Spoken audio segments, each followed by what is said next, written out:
Have a good day, everyone.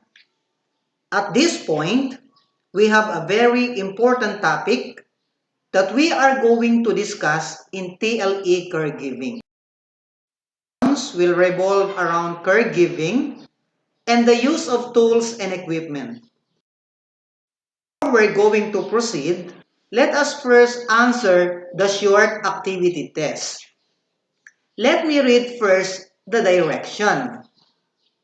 Match the pictures in column A with the descriptions in column B and write the letter of your choice. Did you understand? Okay, so let us proceed in our activity. We have two sets of column, the column A and the column B.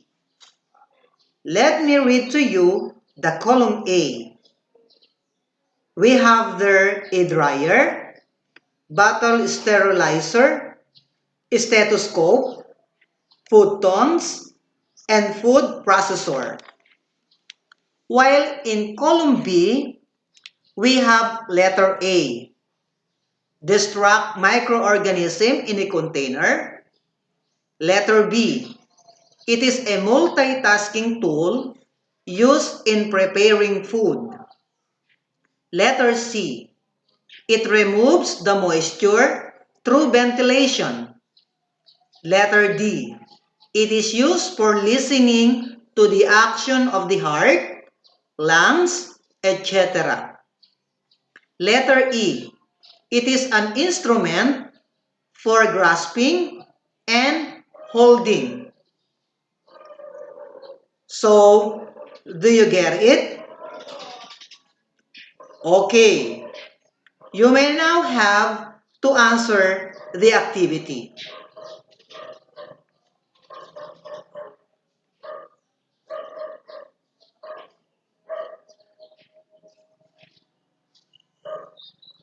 Okay, so at this moment, let's check the answer in the activity test. Number 1, the answer is letter C.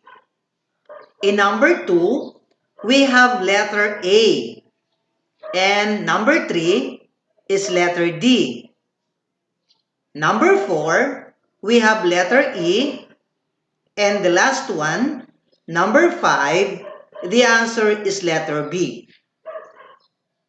Okay? Very good, everyone. That's great. Let us continue our discussion about the use of some tools in caregiving. I will read it for you. We have now the caregiving tools, equipment, and paraphernalia. All of these are the most important tasks of a caregiver to make sure that he or she uses the right equipment, tools, or paraphernalia that is applicable to a specific job. The first one is a blender. It is a kitchen and laboratory appliance which is used to mix, puree, or emulsify food and other substances. The second one is stethoscope. It is an instrument which is used for listening to the action of the heart, lungs, etc. Usually consisting of a circular piece placed against the chest with tubes leading to the earpieces. The third one is foot tongs.